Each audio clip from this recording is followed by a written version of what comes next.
Digamos juntos: Dios te salve María, llena eres de gracia, el Señor es contigo. bendita tú Bendita eres tú eres entre todas las y mujeres, bendito es el fruto de tu bendito el fruto de vientre, tu vientre, Jesús. Santa María, Madre de Dios, María, Madre ruega por nosotros ruega pecadores, por nosotros, ahora y en la ahora y en la hora de hora nuestra muerte. Amén. Nuestra Señora de los Dolores, ruega por nosotros.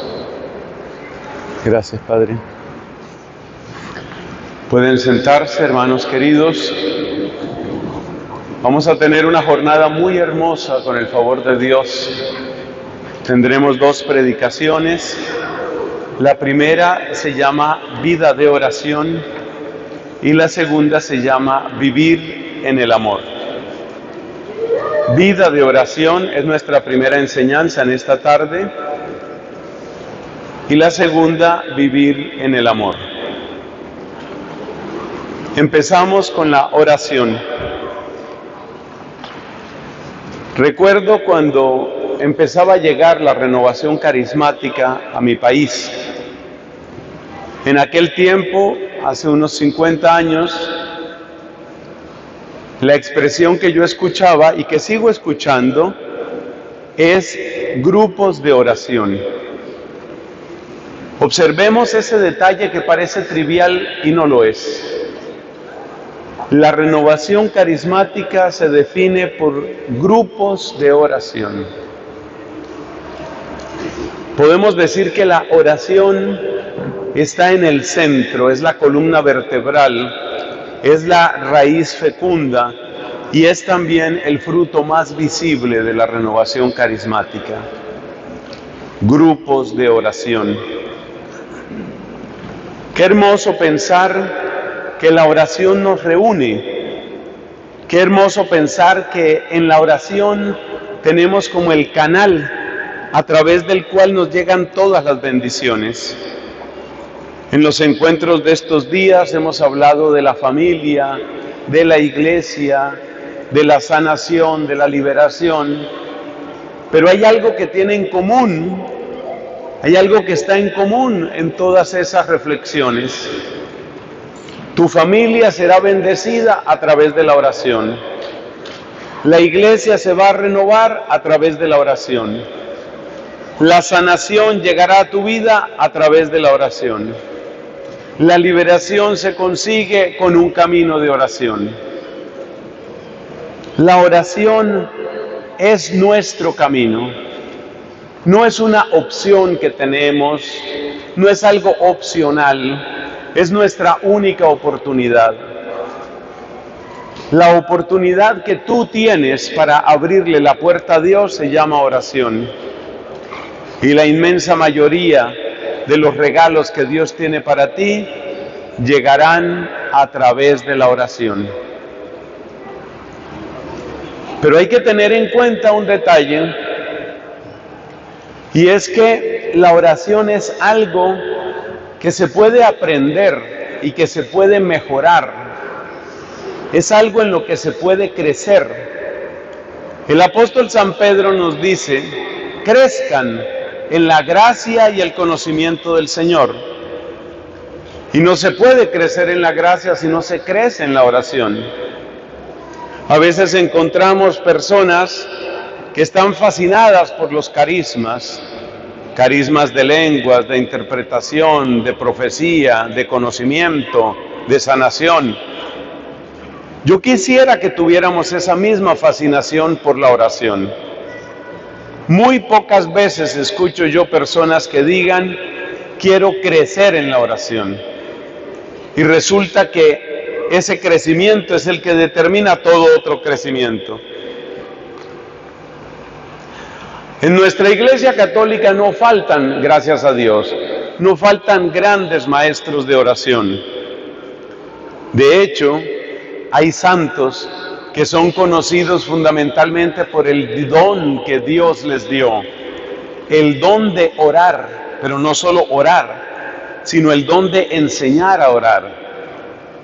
Inmediatamente viene a nuestro recuerdo todo ese camino que recorrió y que nos enseña a recorrer una santa tan grande como Teresa de Jesús. Puede decirse que todo el camino de Santa Teresa fue el camino de la oración. Y todo el camino que ella quiso que recorriéramos es el camino de la oración. Pero a veces nos falta avidez, nos falta interés, nos falta continuidad. Hay muchas comparaciones hermosas sobre lo que es la oración. Por ejemplo, se dice que la oración es como una escuela del amor de Dios. Se puede decir también que la oración es como ese suelo fecundo que nos alimenta. Las virtudes, la victoria sobre el pecado, la defensa sobre los enemigos o contra los enemigos. Todo viene a través de la oración. Y sin embargo, repito, pocas personas se interesan por crecer en la oración, por avanzar en la oración. Y hay un secreto que yo creo que debemos enunciar en este momento, y es que no hay crecimiento en la oración si no hay crecimiento en la oración personal. Desde aquella época, más de 40 años, cuando estaba yo en aquel grupo de oración que se llamaba Espíritu Santo, un grupo de oración en mi parroquia nativa. Desde aquel tiempo, yo recuerdo que las personas que dirigían el grupo nos insistían: ¿cómo está tu oración personal? Y esa es tal vez la primera idea que yo quiero destacar, amigos. El crecimiento en la oración siempre es crecimiento en la oración personal. Y te digo otra frase: la vida del grupo de oración depende de la calidad de la oración personal de las personas, de los integrantes que estén ahí.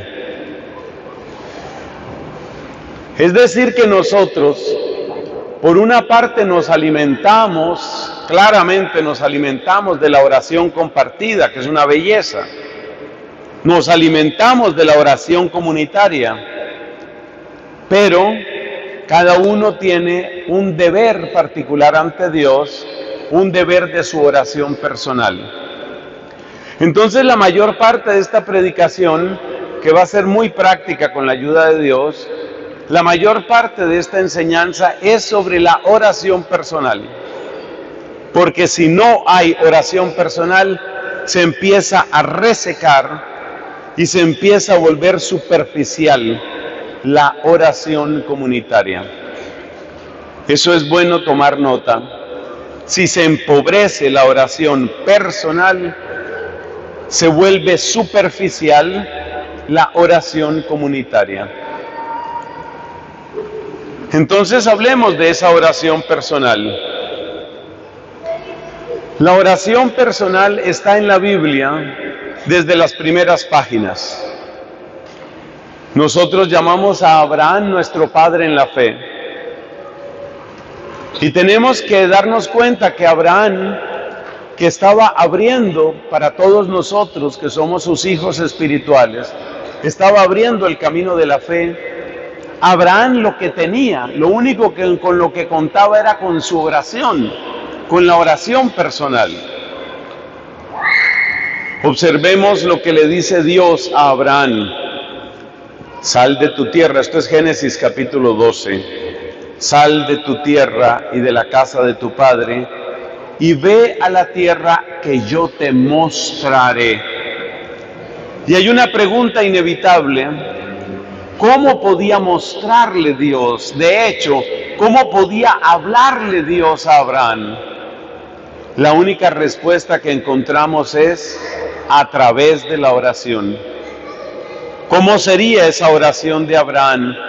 Seguramente consistía fundamentalmente en la invocación del nombre de Dios.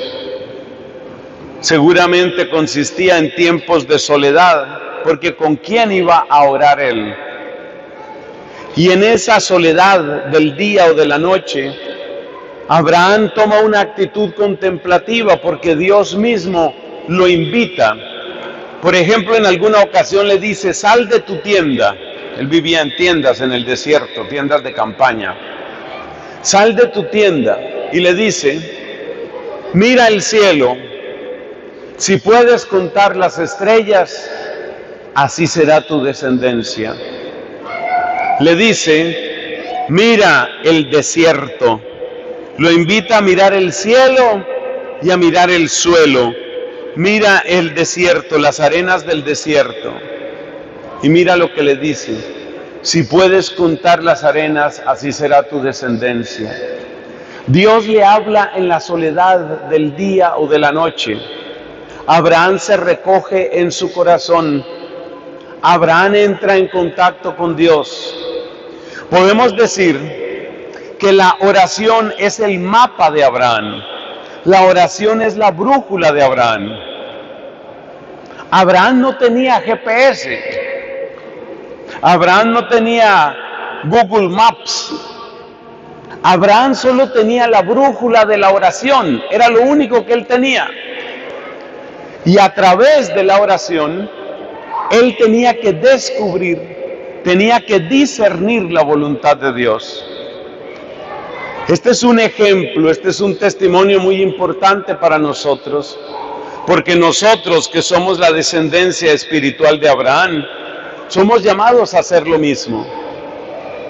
Nuestro camino está lleno de perplejidades, nuestro camino está lleno de preguntas, nuestro camino está lleno de interrogantes, y es bueno que sepamos que la brújula que tiene todo creyente es siempre la brújula de la oración.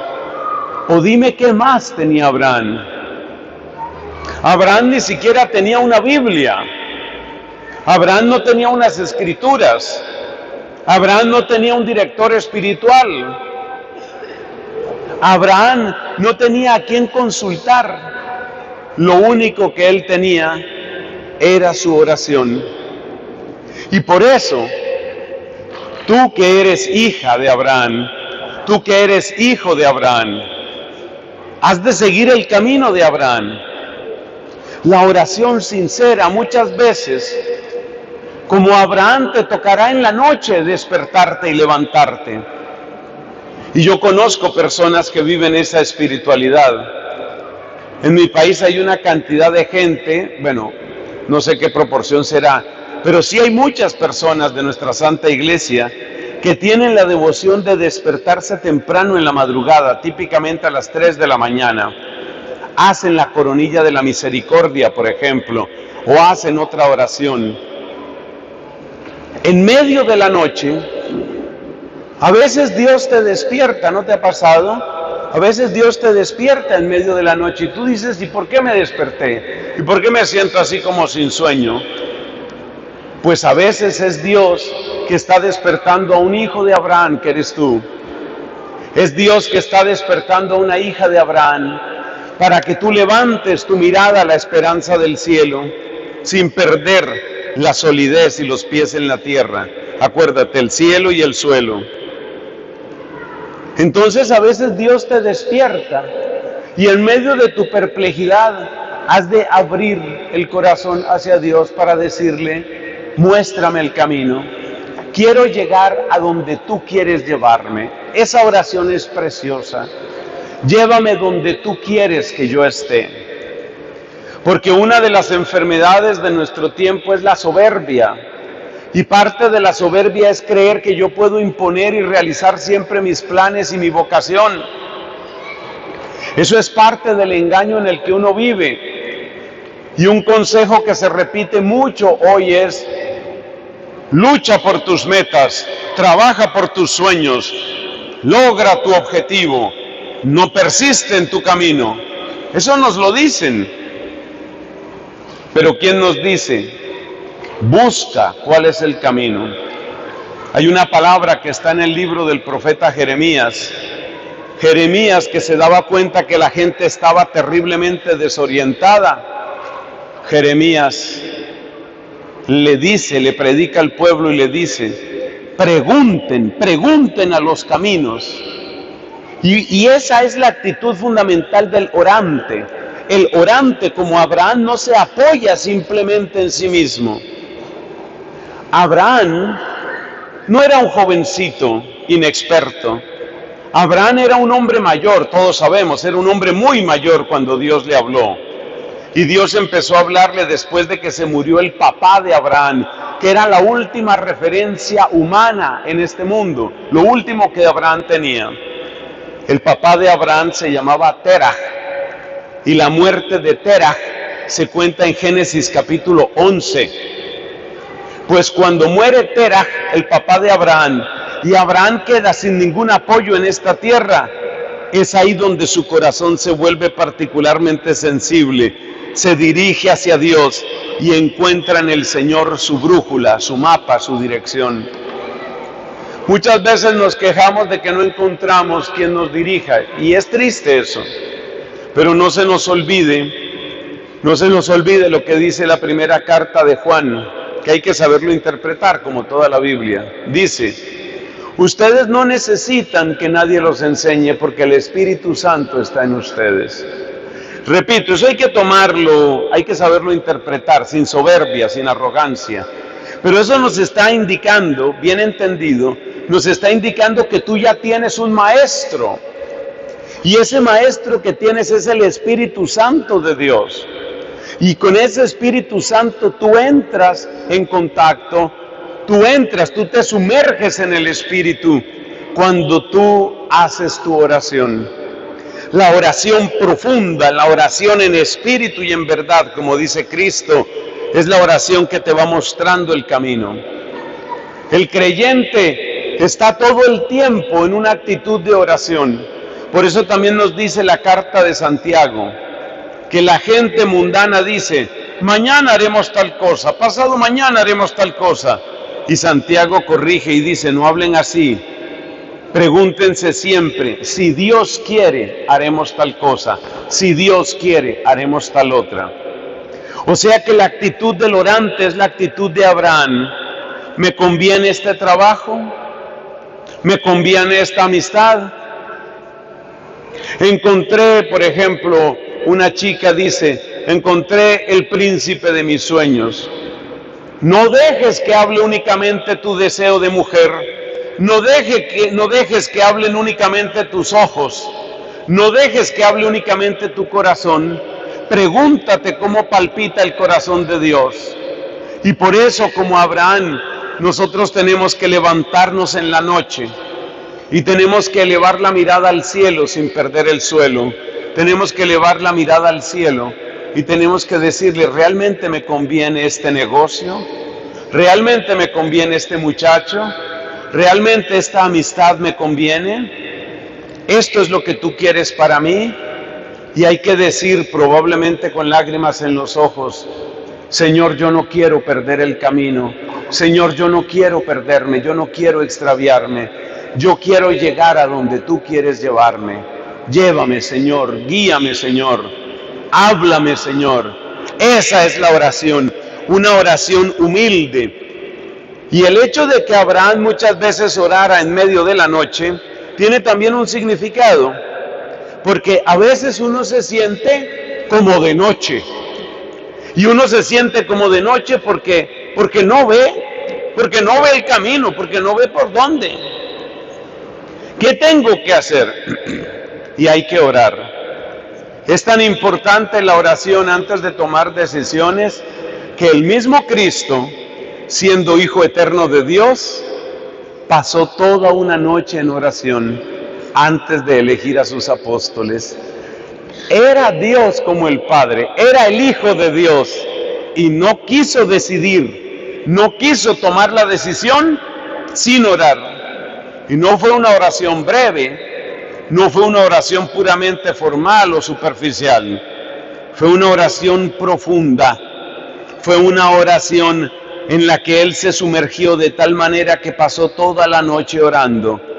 Al amanecer del otro día ya tenía claridad sobre quiénes eran los compañeros que el Padre Celestial le había reservado.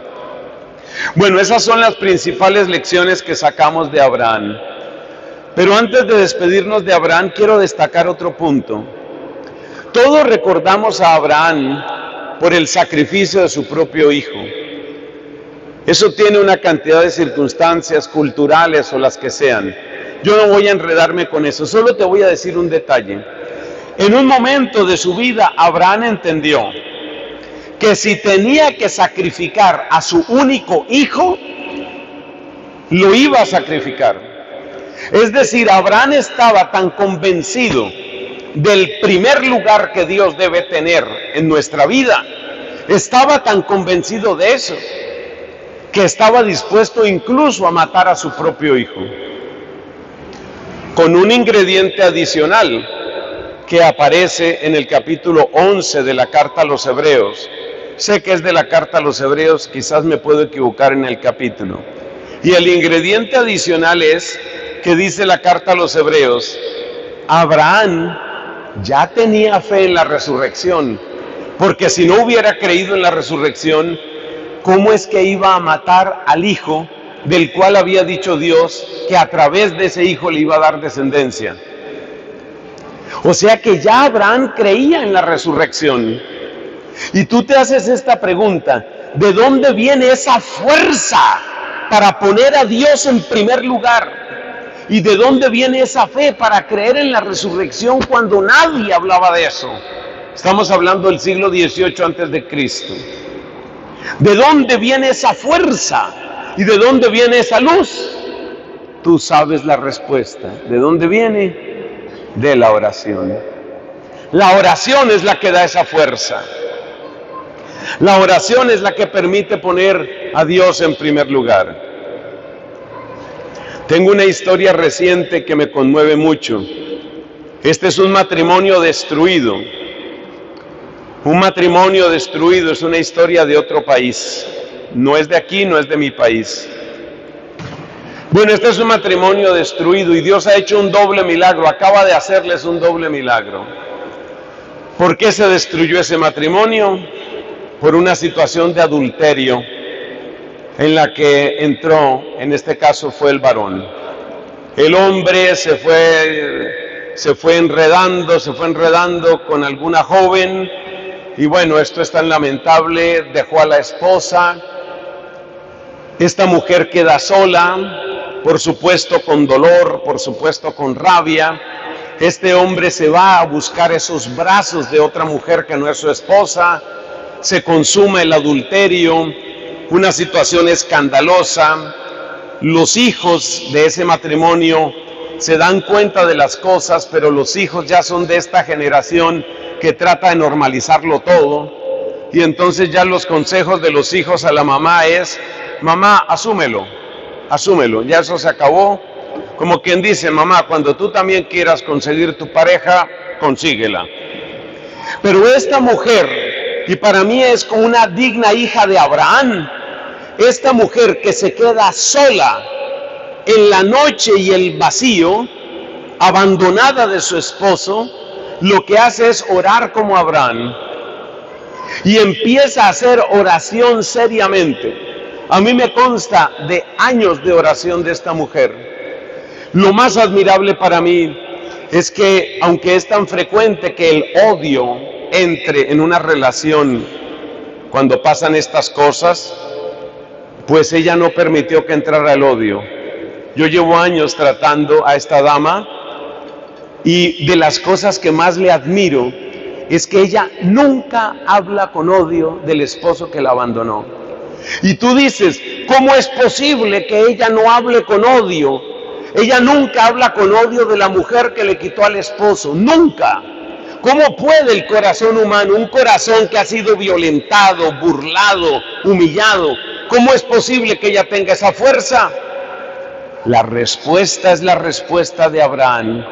Es que son muchas horas de oración, muchas horas valientes de oración, porque los hijos de ella tienen otra actitud. Los hijos de ella son más bien, asúmelo mamá y sigue adelante, asúmelo y sigue adelante. Pues ella no, ella está aferrada a Dios en la oración, aferrada. Y la oración ha impedido que el odio entre en ella. La oración, escúchame esto, escúchamelo, la oración ha sido el blindaje. La oración no ha permitido que el odio entre en ella. La oración no ha permitido que la desesperación entre en ella. Y como ella, este es un matrimonio, ya vemos lo de los de antes, donde el único proveedor es el esposo, ella se dedicó completamente al hogar. Entonces no es solo la inseguridad afectiva, no es solamente la burla y la humillación, es el problema económico. Ella no dejó que la desesperación entrara a su casa, ella no permitió que la indignación o la rabia le llenaran de odio el corazón. Les repito, no es una persona con la que yo haya hablado una sola vez, muchas veces a lo largo de muchos meses, y aún en las circunstancias más adversas, esta mujer no deja que el odio entre en ella. ¡Qué cosa impresionante! ¿Quién la está blindando? ¿Quién la está defendiendo? ¿Cómo es posible que ella no reaccione como la inmensa mayoría de las mujeres, y no las critico?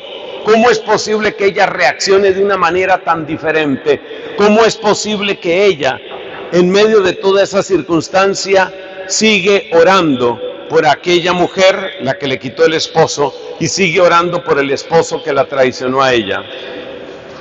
Ese es el milagro de la oración. Eso es lo que hace la oración. Pero hermanos, no va a ser una oración superficial la que logre eso. No va a ser una oración ocasional la que logre eso.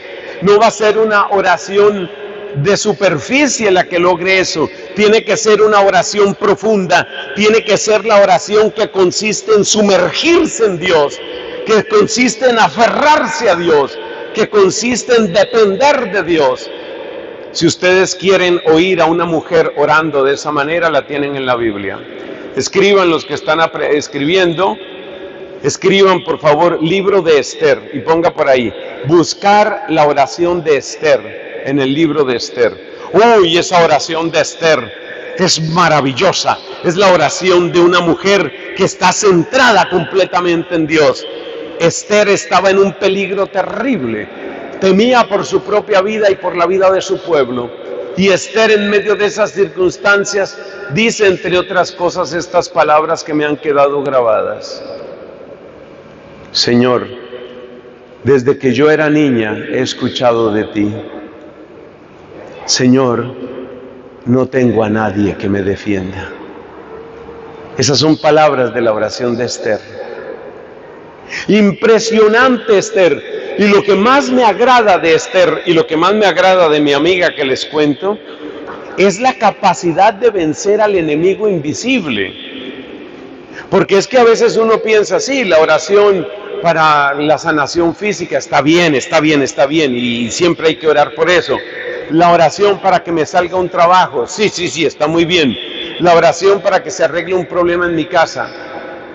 Pero yo te estoy hablando de la oración que blinda el corazón, la oración que defiende tu corazón. Porque te voy a decir una cosa para que la escribas con letras muy grandes. La presa grande para el demonio es tu corazón. La presa grande.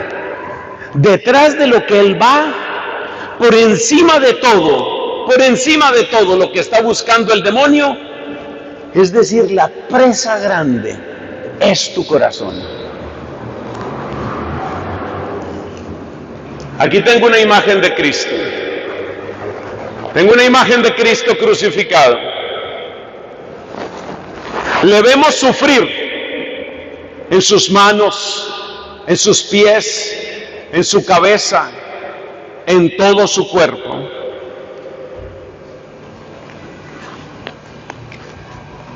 ¿Por qué detrás de todo ese dolor? ¿Por qué todo ese dolor? ¿Qué era lo que buscaba el enemigo con todo ese dolor? Estaba buscando este punto. Estaba buscando el corazón de él. Estaba buscando el corazón de Cristo.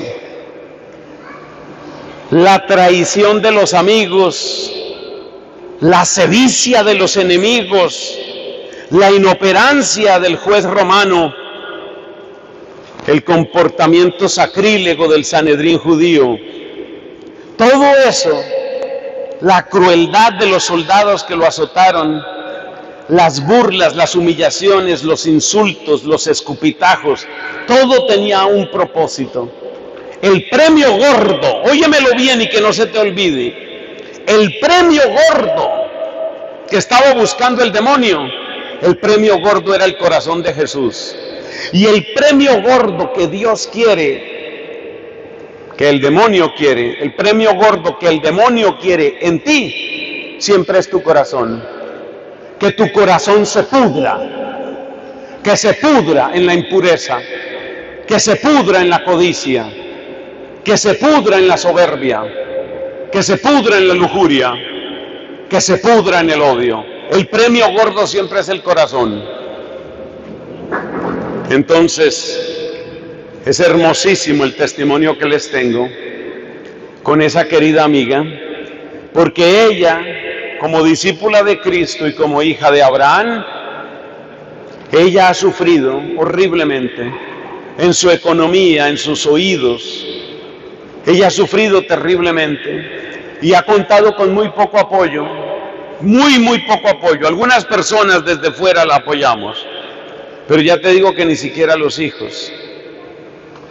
Muy poco apoyo, pero ella ha sido como una nueva reina Esther. ¡Qué testimonio tan impresionante! Ella ha sido como una nueva reina Esther y ella ha orado diciendo: Señor, no tengo a nadie sino que te tengo solo a ti. Y ese es el poder de la oración, es la oración de los hijos de Abraham. Hay un canto carismático muy alegre que dice: muchos hijos tiene el padre Abraham. Bueno, ese canto está muy divertido, pero yo quiero que tomemos en serio lo que es ser hijo de Abraham. Y ser hijo de Abraham es orar como Abraham, es orar en medio de la noche, es aprender en la oración y es recibir en la oración el lugar que Dios debe tener en mi vida.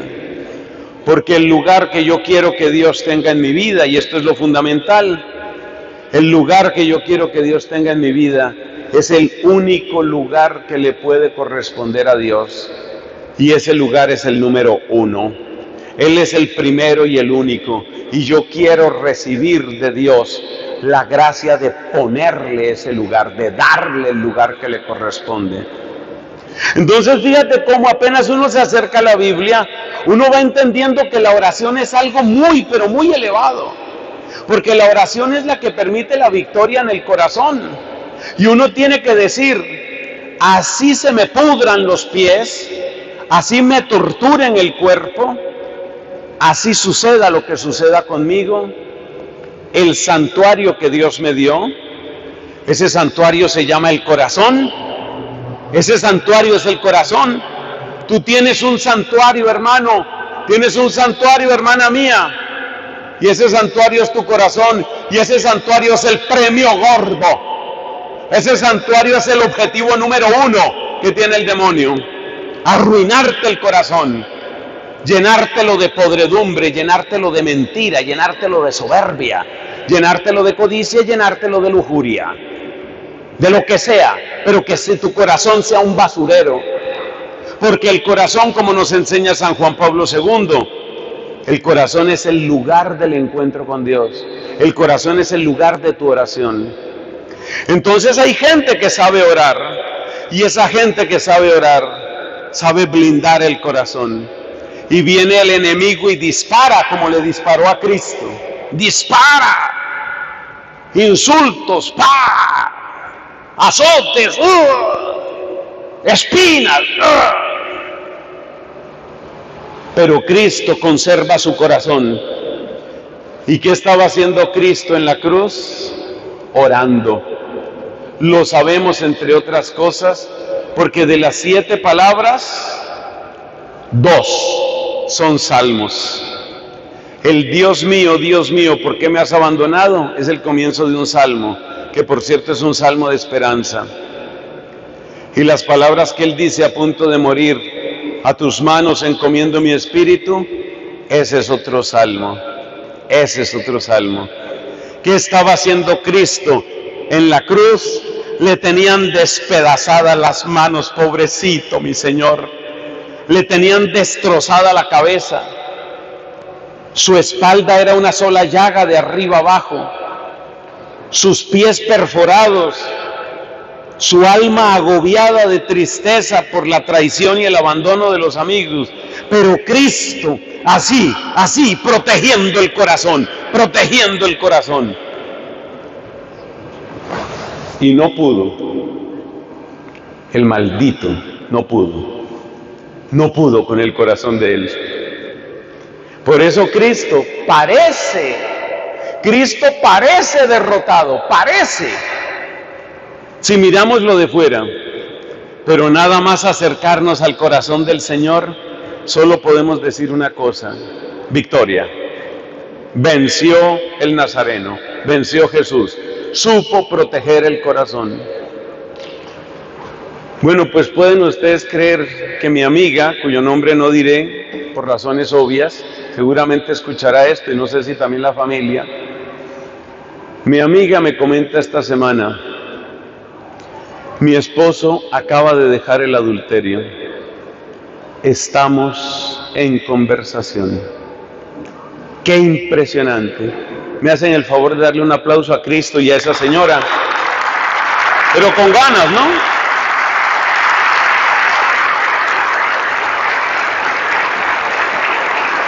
Hermanos, eso es lo que sucede cuando oras.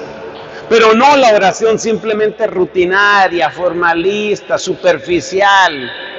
Cuando oras como la reina Esther, cuando oras diciendo: es que no tengo a nadie sino a ti. Escúchame, Señor, que te llamo. O cuando dices como el Salmo 130, desde lo hondo a ti grito, Señor. Señor, escucha mi voz. Estén tus oídos atentos a la voz de mi súplica. Y mira la humildad. Si llevas cuenta de los delitos, Señor, ¿quién podrá resistir? Pero de ti procede el perdón y así infunde respeto. Mi alma espera en el Señor, espera en su palabra. Mi alma aguarda al Señor más que el centinela a la aurora. Aguarda Israel al Señor como el centinela a la aurora, porque del Señor viene la misericordia, la redención copiosa, y Él redimirá a Israel de todos sus delitos. Ese es el Salmo 130. Aprende de Abraham. Tú eres hijo de Abraham y yo también. Tú eres hija de Abraham y yo también. Aprende de Abraham. La oración en medio de la noche, la oración ardiente, la oración perseverante. Pero vamos a mirar otro espejo, porque hay que aprender a orar. No te quedes con la mediocre oración que muchos hemos tenido o tal vez tenemos. Por favor, no te quedes con la mediocre oración. No te quedes. Un día se va a acabar el tiempo para orar. Un día ya no podrás orar más. No hace mucho tuve que administrarle la unción de los enfermos a un hombre de una familia amiga. ¿Sabes qué me conmovió mucho? Él estaba muriéndose y se murió, de hecho. Murió hace un par de semanas, 3 semanas. ¿Sabes qué me conmovió muchísimo? Este hombre murió de un cáncer. Un cáncer, ya sabes lo que pasa en esos casos, esa palabra a la que todos le tenemos terror, que se llama metástasis. Bueno, el cáncer ese se le regó por todo el cuerpo. Y ya sabes lo que sucede, hay un momento en el que los médicos dicen la palabra que nadie quiere escuchar. Aquí ya no hay nada que hacer. Y entonces entran en el proceso de lo que se llaman cuidados paliativos. Y los cuidados paliativos pues incluyen darle analgésicos muy, pero muy fuertes, porque la persona está destrozada de dolor. Realmente su cuerpo se está desmoronando a pedazos. Entonces yo fui a administrarle la unción de los enfermos. Encontré a un ser humano ya muy consumido por la enfermedad. Ustedes saben el aspecto que toma la persona que está muriendo de cáncer, su piel con ese color tan impresionante, medio amarillo, medio gris, color cetrino, color ceniza. Esta persona muriéndose, prácticamente convertido en piel y huesos. Y como tiene tanto dolor, le administran unos analgésicos bárbaros. De todo el tiempo que yo estuve con él, al final se dio cuenta que había venido un sacerdote. porque alcanzó a decirme Padre. No sé si reconoció quién era yo, porque él y yo nos conocíamos de antes, pero se dio cuenta que era un sacerdote. ¿Por qué te estoy contando esa historia? Porque sabes lo que yo pensaba mirando a este hombre que, bueno, gracias a Dios pudo recibir la unción de los enfermos. En medio de esa especie de sopor, en medio de esa especie de somnolencia interminable que producen los analgésicos bárbaros, hubo un momento en el que dijo una frase. Dijo, gracias, gracias a todos. Y luego dijo otra frase, que fueron las últimas dos frases que dijo en esta tierra. Dijo, los amo a todos. Eso me pareció muy lindo. Y me reconoció a mí porque a mí me dijo la palabra Padre. Al principio creyó que yo era un médico. Luego me dijo la palabra Padre. Padre, bueno. Pero ¿sabes lo que yo pensaba? Yo pensaba, este hombre batallando ya, dando sus últimas peleas contra la enfermedad y claramente a punto de partir a la eternidad, este hombre, ¿ya qué oración puede hacer? Quizás Dios lo sabe, ¿no? Quizás en medio de su somnolencia, en medio de su sopor, algunas invocaciones podía hacer, quizás. Pero ¿por qué te digo esto? Por favor, no esperes al final para ser un hombre de oración, porque tú no sabes cuál va a ser tu final. Y si tu final es como este hombre, te van a inyectar analgésicos y morfina y no sé cuántas cosas más. Y entonces vas a estar dormido y vas a pasar de ese sopor a la eternidad. Entonces tú no sabes cuál va a ser tu muerte. Entonces no esperes al final, por favor, no esperes al final. Hay que ser hombres de oración ya, hay que ser mujeres de oración ya, no esperes al final. No sabemos el final cómo va a ser. Este es el momento para acercarse a Dios y cultivar una oración profunda, una oración firme, una oración amorosa, entregada. Asomémonos al otro espejo. El otro espejo se llama Moisés. Impresionante la oración de Moisés. Hay tanto que aprender de Moisés. La razón principal por la que uno recuerda siempre a Moisés es porque guió al pueblo por el desierto. Lo sacó de Egipto, lo guió por el desierto. ¿Qué más sabemos sobre Moisés? Que el pueblo se rebeló muchas veces.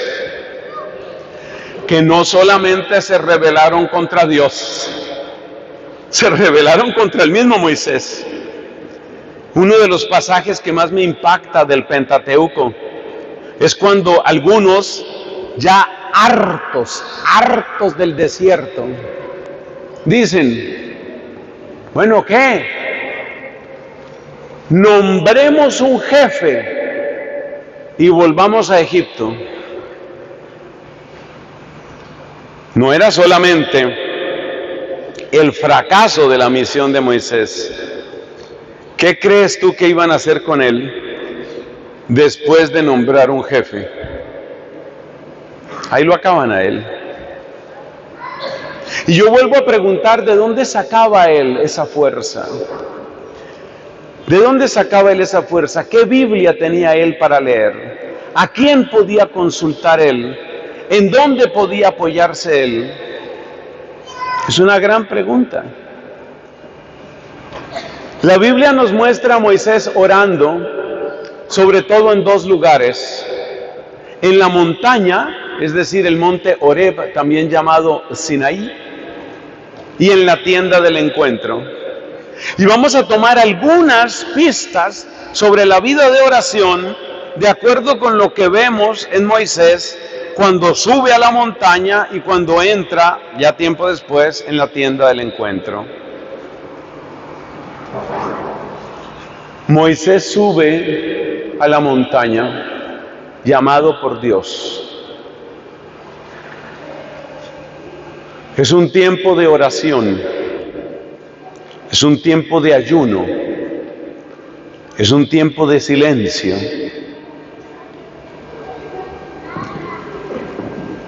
Es un tiempo de contemplación, pero sobre todo hay una palabra que debemos destacar, es tiempo para escuchar.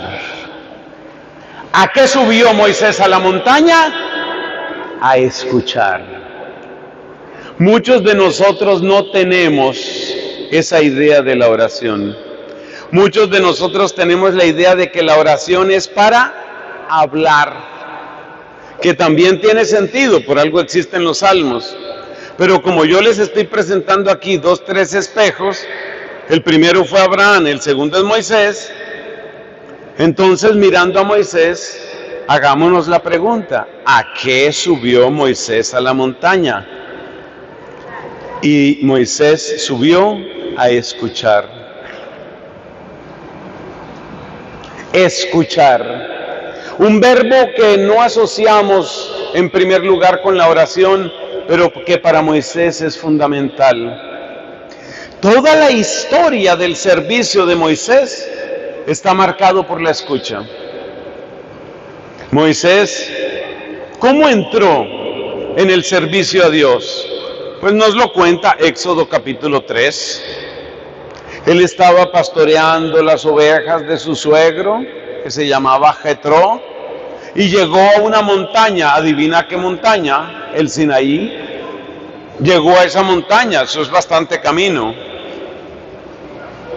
Y estando en la montaña sucedió un prodigio visual, una zarza que ardía y ardía, pero no se consumía. A través de ese prodigio, Dios lo estaba llamando. Moisés se acerca y por primera vez Dios le dirige la palabra. Es decir, es Dios el que toma la iniciativa visual y la iniciativa auditiva. Dios llama a Moisés y Dios le dice: quita las sandalias de tus pies porque el lugar que pisas es sagrado. Y Moisés se quita las sandalias de los pies. Y ahí tiene un encuentro con la santidad de Dios. Y ahí tiene un lugar de escucha. ¿Qué hace Moisés en ese momento? ¿Se pone a parlotear con Dios? No. Moisés escucha. Y Dios le dice cosas muy importantes, tan importantes que marcan toda la historia de la humanidad. Moisés escucha lo que le dice Dios y Dios le dice: es que yo también he escuchado. ¿Qué ha escuchado Dios? He escuchado el dolor de mi pueblo, he escuchado el clamor de mi pueblo, he escuchado.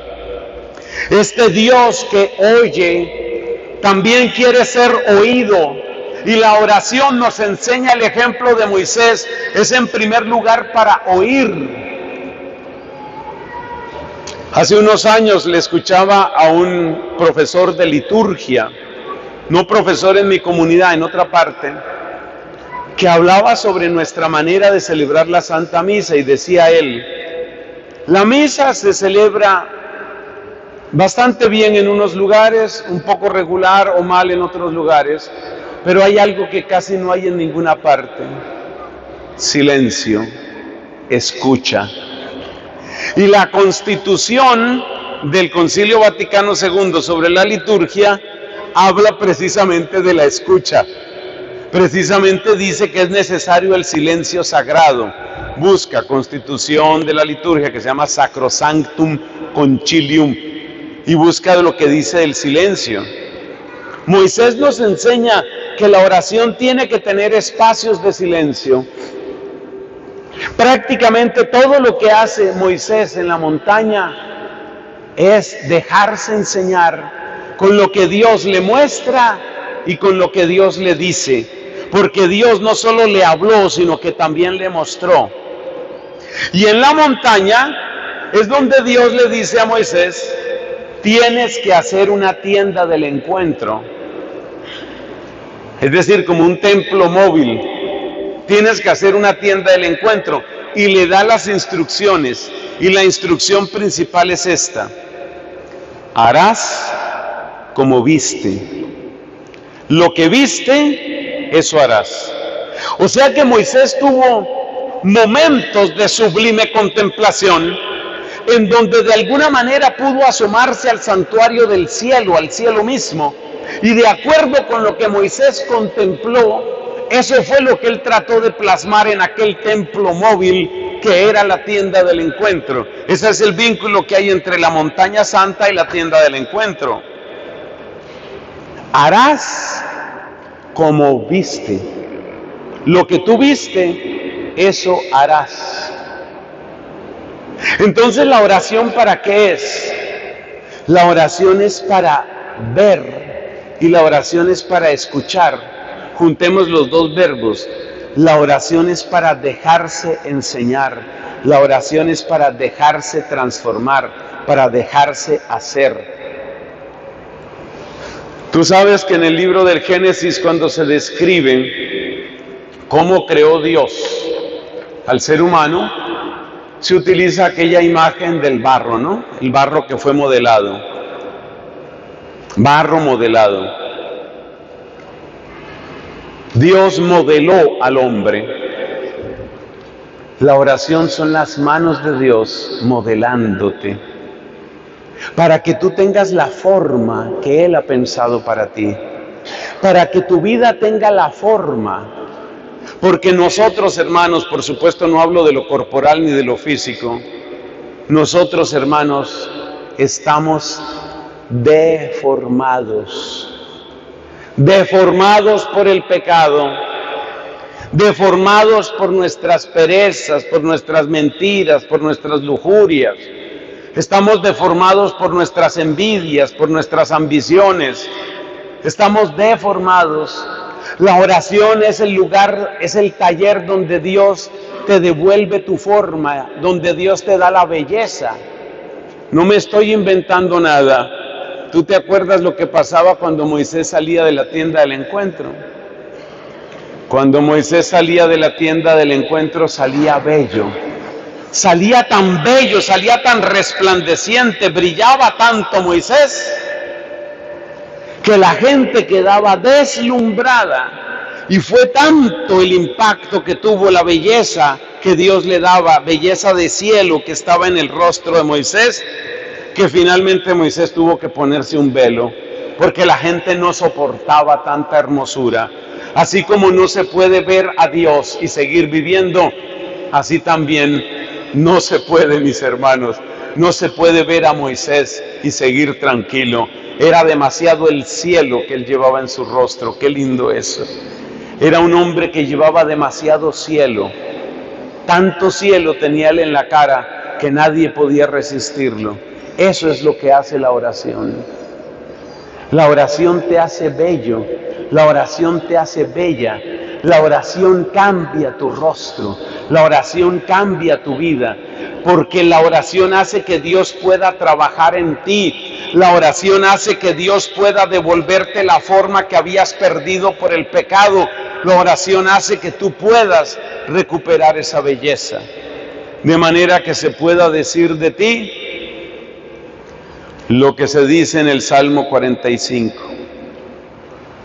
Eres el más bello de los hombres, en tus labios se derrama la gracia. El Señor te bendice eternamente. La belleza, el mundo hoy idolatra la belleza física. Se nos ha olvidado que existe la belleza que da el Espíritu. Se nos ha olvidado que la belleza que Dios quiere para nosotros es infinitamente superior a la belleza que da únicamente un maquillaje o unos genes. Dios quiere darte esa belleza. Dios no hace basura. Tú estás llamado a ser bella. Tú estás llamada a ser bella. Tú estás llamado a ser bello. Y esa belleza es la que Dios te da en la oración. Entonces Moisés en la oración se dejó embellecer, se dejó transformar. Moisés tomó una actitud de discípulo de Dios. En la montaña Moisés se volvió discípulo de Dios. ¿Y qué es la oración? La oración es ser discípulo de Dios. La oración es volvernos discípulos de Dios, es aprender de Dios, es ser transformados por Dios, para que Dios nos reforme, porque estamos deformados. Dios tiene que reformarnos y Dios nos va reformando y nos va dando la forma de su Hijo. Y empezamos a tener la sonrisa de Jesús, el estilo de Jesús, las manos de Jesús, y empiezan a brillar las virtudes de Jesús en nosotros. Es fácil comprender este mensaje cuando hablamos de los varones, ¿no? Uno dice, bueno, pues un varón se parece a Jesús, o puede parecerse a Jesús. Pues ahora te voy a contar algo. Esta es una historia de aquella santa a la que tanto le debo, mi amiga de Siena, Santa Catalina. Estuvo muy enferma Catalina, pero mucho. De todas maneras, ella murió muy joven, 33 años tenía. Vivió de 1347 a 1380.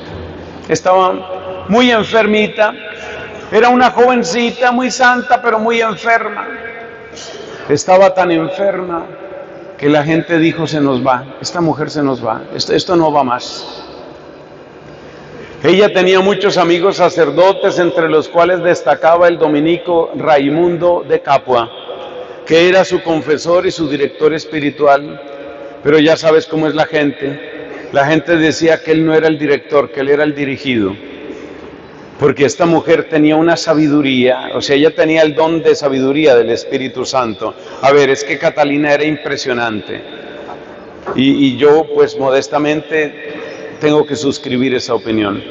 Bueno, entonces Raimundo pues fue a visitarla, ella estaba tendida, estaba acostada, muy enferma. Raimundo pues va ya con gran pesar, por supuesto, porque él la quería. Entonces pues hace oración por ella, seguramente le pone los santos óleos. Está orando Raimundo. Raimundo baja la cabeza, cierra sus ojos, hace una oración. Él siente que ella se va a ir en cualquier momento. Raimundo levanta en un momento la cabeza, abre los ojos, y ahí no estaba Catalina. El rostro de la persona que estaba ahí era el rostro de Cristo sufriendo. Eso hace la oración. Es un milagro muy raro porque Catalina era mujer, pero era el rostro de Cristo el que estaba ahí donde ella estaba. El milagro duró unos instantes y luego apareció el rostro de ella otra vez. Tú has escuchado Gálatas capítulo 2, ya no vivo yo, es Cristo quien vive en mí. Y uno dice, ay, qué metáfora tan bonita, qué imagen tan bonita. Tómatelo en serio, por favor. Tómatelo en serio porque la oración lo hace real. Tómatelo en serio porque la oración lo logra. La oración logra que tus dolores ya no sean solo tuyos, sino que de ahora en adelante solo vas a sufrir unido al corazón de Jesús. Tómate en serio que Cristo vive en ti. Tómatelo en serio. Tómate en serio que Cristo realiza su misterio en ti.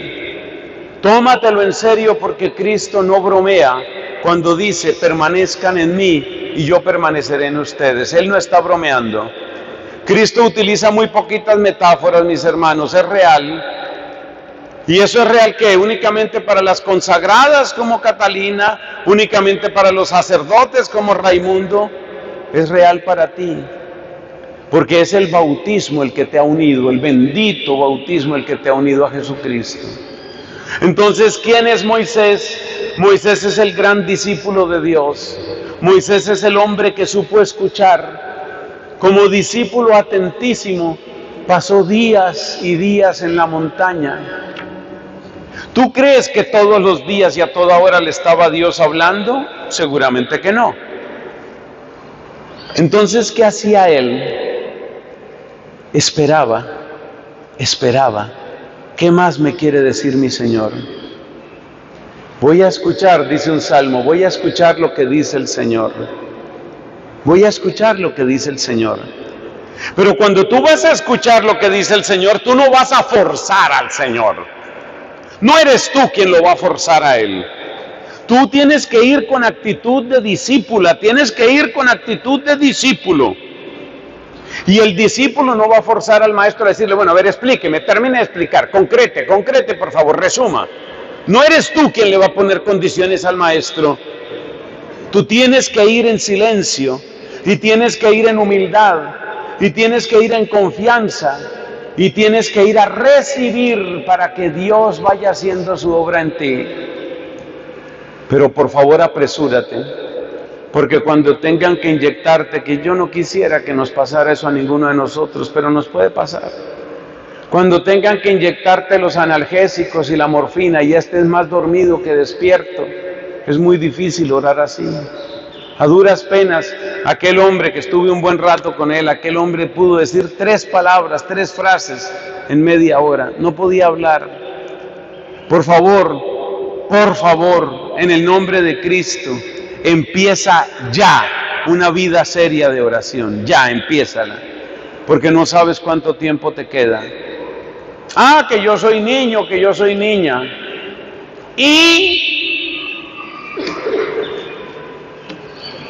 ¿Y qué pasa con eso? ¿De qué edad se murió Francisco Marto? Marto el apellido, Francisco Marto, el niño de Fátima. ¿De qué edad se murió? Averígualo. ¿De qué edad se murió Jacinta, la hermanita que era más pequeña, Jacinta Marto? Yo estuve en la casa de ellos allá en Fátima hace años. Entonces, no, que yo soy niño, que después voy a orar. ¿Después cuándo? ¿Después cuándo? ¿Cuándo es después? Cuando tienes hambre, tú dices, bueno, después voy a comer. Cuando tienes sueño, dices, bueno, por allá dormiré dentro de 3 días. No. Cuando tienes hambre o cuando tienes sueño, tú dices, pronto, ya. ¿Por qué lo de Dios lo aplazamos? ¿Por qué la vida de Dios la aplazamos? Y es que hay una ilusión que se nos puede entrar a los amigos de la renovación carismática. Y es la ilusión de que voy al grupo y en el grupo todo está bien y en el grupo cantamos, danzamos, bailamos, la pasamos bien. Sí. ¿Y tú crees que con 1 hora, 2 horas que tú estés en el grupo, esa es toda tu oración de la semana? Mis hermanos, entrar en una vida de oración. Me voy con el último espejo. Yo quisiera contarles tantas cosas, pero me voy con el último espejo. Esta vez escogí espejos del Antiguo Testamento. Mi último espejo se llama David. Y de David tenemos muchas oraciones, no sabremos nunca exactamente cuáles, porque muchos de los salmos se atribuyen a David. De hecho, se dice así, libro de los salmos del rey David. Obviamente no todos los salmos son de David. Bueno, entonces, David, vamos con David. Lo primero que hay que notar de David es que era muy poco querido por su propia familia. Esto lo sabemos gracias a la Biblia, que nos cuenta, por ejemplo, en el primer libro de Samuel, nos cuenta cómo cuando Samuel, el profeta, fue a la casa de Jesé, que era el papá de David, porque Dios le había mostrado que en la casa de Jesé estaba el nuevo rey de Israel para reemplazar a Saúl, que había sido rebelde, desobediente, se había apartado del camino de Dios. Entonces Samuel fue a la casa de Jesé, y creo que es una historia que conocemos bastante bien. Samuel le dice a Jesé, Dios ha escogido entre tus hijos al rey. Jesé se pone muy contento y empieza a presentarle a sus hijos en el orden que Jesé creía. El orden que Jesé creía. Entonces le presenta a su hijo mayor, un muchacho bien plantado, un muchacho fuerte, entrenado en las artes de la guerra. Samuel lo mira, ora, dice, no, este no es. Y así va descartando todos los hijos, hasta que al final Samuel tiene que decir, oye, ¿no quedan más hijos? Y entonces Jesé dice, sí, queda por ahí este muchachito, ¿cómo es que se llama? David. David es que se llama el hijo mío. No lo quería. Bueno, yo lo exagero aquí, ¿no? Pero no lo quería. Y Samuel se pone serio y dice, aquí nadie va a comer mientras no venga David. Cuando ya habló de comida, Entonces dijeron, prontico, prontico, vayan a conseguirlo. Claro, ya los agarró por el tema del estómago. Tráiganlo, tráiganlo pronto, pronto. Eso nos demuestra que David no era amado por su familia. Y esto es lo primero que me llama la atención. ¿Cómo reaccionamos nosotros cuando nos rechazan? ¿Cómo reaccionamos nosotros cuando nos marginan? ¿Cómo reaccionamos nosotros cuando no nos quieren? ¿Cómo reaccionamos nosotros cuando nos excluyen? Porque lo que suele suceder cuando se aplica cualquiera de esos verbos es que uno toma o una actitud depresiva, o una actitud arrogante, o una actitud de revancha. Una actitud depresiva, nadie me quiere. Pero para eso hay una canción.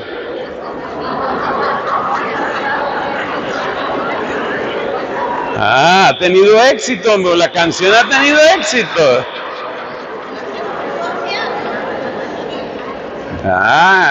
Interesante. Esa canción no había pegado en ningún sitio y en Tucumán sí. Algo tiene Tucumán con el pobrecito yo. Pobrecito yo, pobrecito yo, pobrecito yo, pobrecito. David no tomó la actitud del pobrecito yo.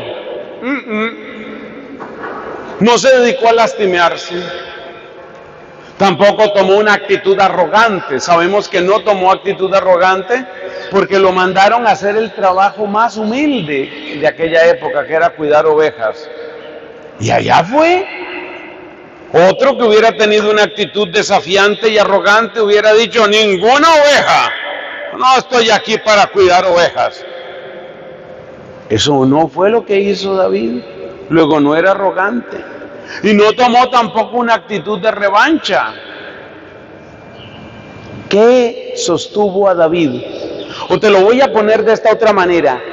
¿Qué preservó a David de la depresión, de la arrogancia y de la revancha? Que lo vamos a llamar más bien venganza. Repito mi pregunta. ¿Qué preservó a David de la depresión, de la arrogancia y de la venganza? ¿Qué lo preservó? ¿Y por qué sabemos la oración? Porque muchas de las oraciones de David que tenemos en los Salmos nos hablan de la protección que Dios le dio en los campos.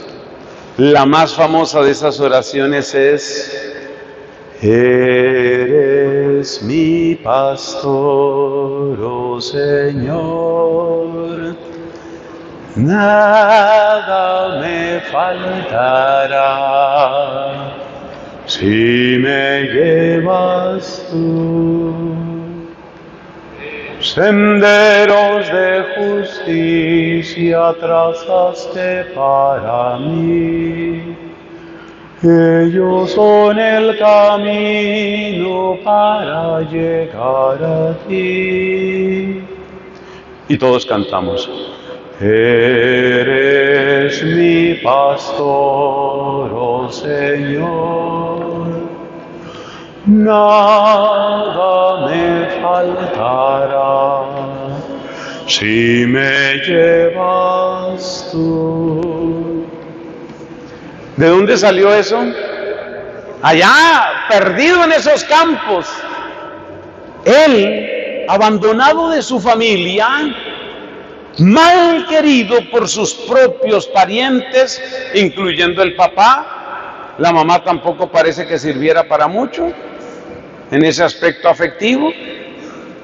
No se dejó llenar ni de depresión, ni de arrogancia, ni de venganza. Se dedicó a cantarle al Señor, a celebrar su amor. Y un día se le ocurrió al buen David, así como yo cuido de estas ovejitas, hay uno que me cuida a mí. Y ahí nació Eres mi pastor, oh Señor. Porque claro, él se preguntaba, ¿y a mí quién me protege? Yo protejo a las ovejas, ¿y a mí quién me protege? Y encontró al Señor, y lo encontró en la oración, y lo celebró en la oración, y lo amó en la oración. O sea que David nos da un ejemplo muy grande. Cuando vengan los reveses, las dificultades, la marginación, la exclusión, de eso que nos hacen así como un poquito a un lado, tenemos 3 caminos podridos y un camino santo. ¿Cuáles son los 3 caminos podridos? El primero es la depresión, pobrecito yo. El segundo es la arrogancia, no me dejo de nadie. Que eso es lo que propone hoy el mundo, por ejemplo, con ese feminismo extremo. No, yo soy una mujer empoderada. Una mujer empoderada y voy al gimnasio y yo de un puño yo tumbo un burro. Soy empoderada, caray. A ver, ¿contra quién me toca? Yo me llamo Ernestina Empoderada Medina. A ver quién viene por aquí.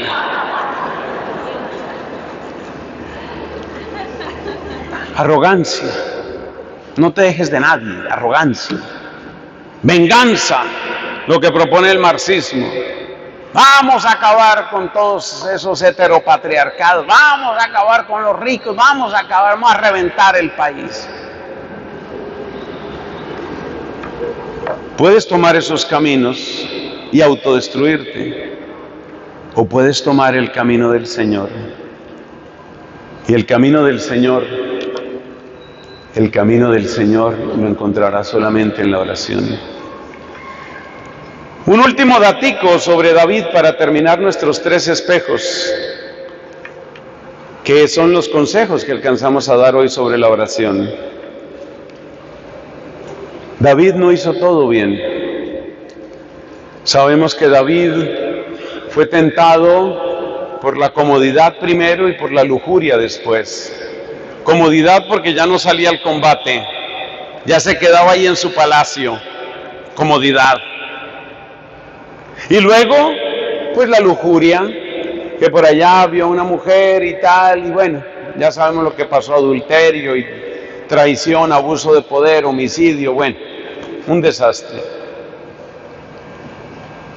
Pero Dios es tan grande que también de las cosas malas sabe sacar cosas buenas. Y de ese desastre y de ese pecado tan repugnante, Dios sacó algo muy bello. Dios sacó la oración de arrepentimiento por excelencia. Misericordia, Dios mío, por tu bondad, por tu inmensa compasión, borra mi culpa. Lava del todo mi delito, limpia mi pecado, pues yo reconozco mi culpa, tengo siempre presente mi pecado.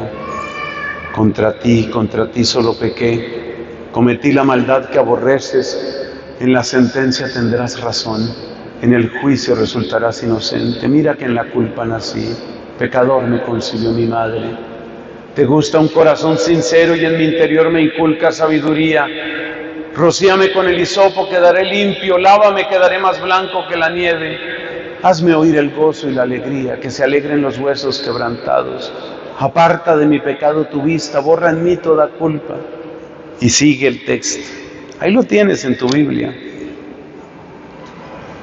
O sea que David, que nos enseñó a no dejarnos traumatizar, también nos enseñó el camino del arrepentimiento. Son las 2 grandes enseñanzas de David en su oración. Hermanos, grandes maestros tenemos. Solo te he mencionado 3. Pero si habláramos de los profetas, si habláramos de los apóstoles y sobre todo si habláramos de Cristo, tal vez un día, si Dios lo permite, habrá que hacer un retiro que sea todo sobre la oración. Y entonces tendríamos ocasión de decir muchas cosas. Lo que sí te quiero asegurar es algo: los grupos de oración crecerán y florecerán en la medida en que nosotros, cada uno de nosotros, seamos hombres y mujeres de oración. Amén. Pongámonos de pies, por favor, para una pequeña oración. No podía ser de otra manera. Te alabamos, Señor, por los grandes testigos que nos regalas, por el testimonio inefable, por el testimonio luminoso de Abraham, de Moisés, de David y de tantos otros. Convierte nuestros corazones. Haz de nosotros hombres de oración. Haz de nosotros hombres y mujeres de oración, Señor. Porque la oración es la vida del alma, es la respiración del espíritu, es la manera de conservar vivo tu impulso en nosotros. Hoy te clamamos, Señor, que arda el fuego de tu espíritu en nosotros, con fuego que nadie pueda apagar, para que tu victoria sea nuestra victoria y para que podamos, Señor, seguir tus caminos, como cada uno de estos hombres y tantas mujeres como Esther pudieron llegar a su meta. Ahora concédele unción a esta mano, Señor, esta mano mía que indignamente tú ungiste un día para servicio de tu pueblo cuando me diste la ordenación sacerdotal. Por eso quiero con mis manos bendecir al pueblo que tú pones en este momento ante mis ojos. El Señor esté con ustedes. La bendición de Dios, Padre, Hijo y Espíritu Santo, descienda sobre ustedes y acompañe siempre. ¡Viva Jesucristo! El aplauso al Señor.